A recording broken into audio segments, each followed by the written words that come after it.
So now we'll understand how the complete travel process is, and also what all application or what all procedures do you have to follow before coming to Qatar, what all web application processes and uploads that you have to do. So once you go into Google Chrome or any of the search engines, just type Qatar COVID rules. So this takes you to, yeah, I guess my internet is very weak. So this takes you to the main web page, and as you can see, as I already told you, you don't need to search for the exact website. I just given those websites so that you may know exactly which website you need to check for. So even if you just go to Google and type Qatar COVID rules, the first and the foremost thing that you even receive is this website, covid19.moph.gov.qa. So just press that. It's Qatar travel and return policy. You just need to know that.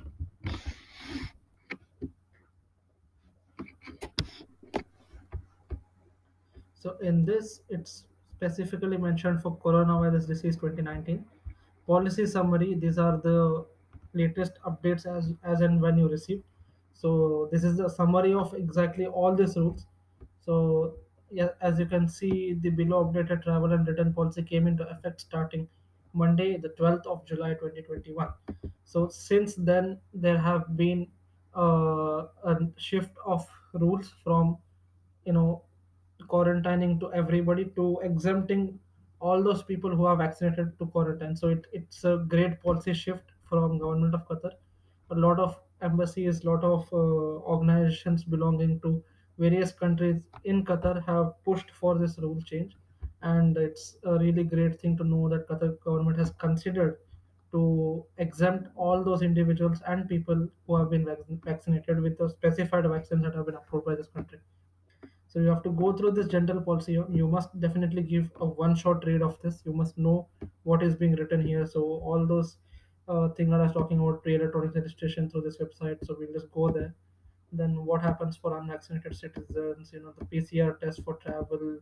If you are a GCC citizen, then what happens to you? Then employees planning to travel. All the categories are being mentioned here. So this is just totally general. So if hotel quarantine criteria apply to you, as I was saying, based on the categories of application for you, all the information is tailored to you here. Then approved vaccines, conditionally approved vaccine. Then travelers who are fully vaccinated, what you must do before coming to this country. What about those who were tested positive in the last 12 months for COVID-19 and have recovered now? So what happens to them? Then Qatar government has segregated list of people into Group A and Group B. The same thing, the first category that I had mentioned, type of traveler that you are. So in Group A, sorry, they say citizens and residents, including GCC state citizens. Okay, so what rules applies to these people? It's been given here. Give a very thorough read of this, and then examination and quarantine policy upon arrival in Qatar. So based on which category you fall under this category, uh, on that basis you will be getting this ABC, the subcategory, the subsection of your quarantine. So it's been very clearly mentioned. You just have to have enough patience to go and read through this.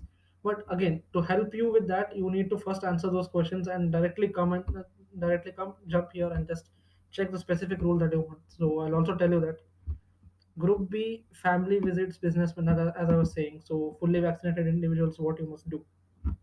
Then comes Ehteraz application policies. So for downloading Etheras app, basically this has to be the rule in which you have to do it. Passengers coming to Qatar must download Etheras app. And how can you download it? Which all versions of Android or iOS does it support? So you'll get every technical information about the app. Then passengers returning from Umrah, so it's a separate rule for them. Then you will get three PDFs, countries based on the level of COVID-19 risk.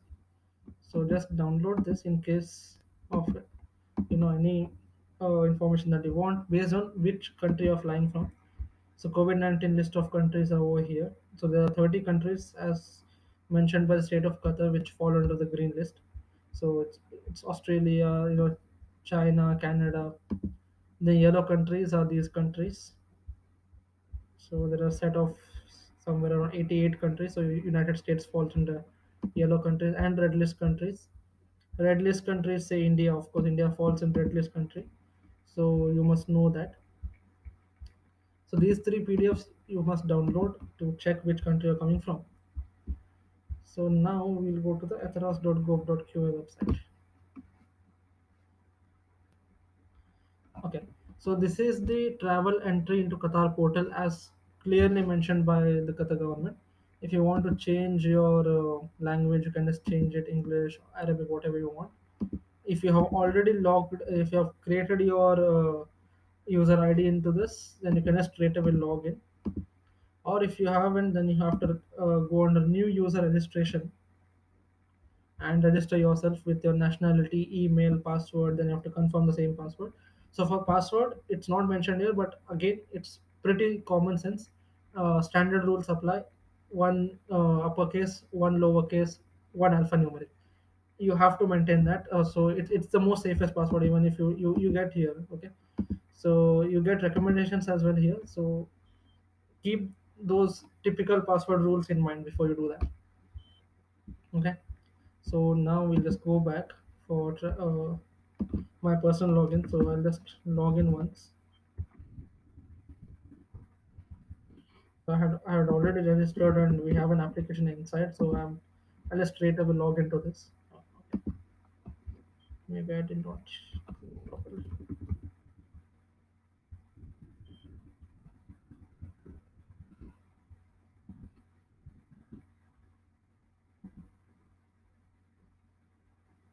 Yeah.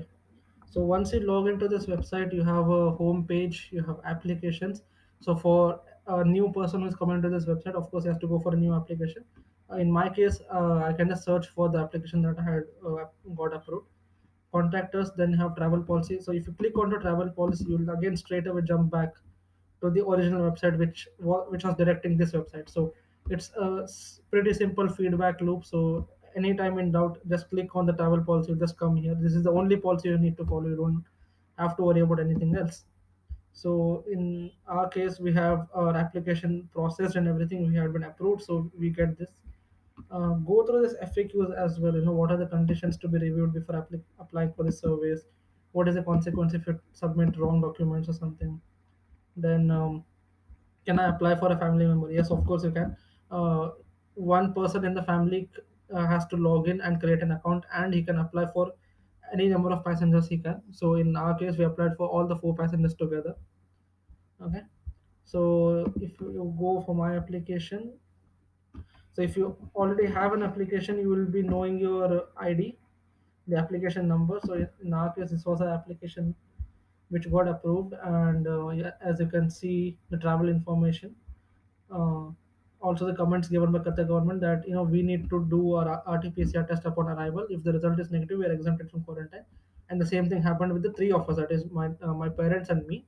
So we were vaccinated. So we got our RT-PCR test done in Hamad International Airport upon arrival, and our test results came in the afternoon today saying we are negative. So we are exempted from quarantine.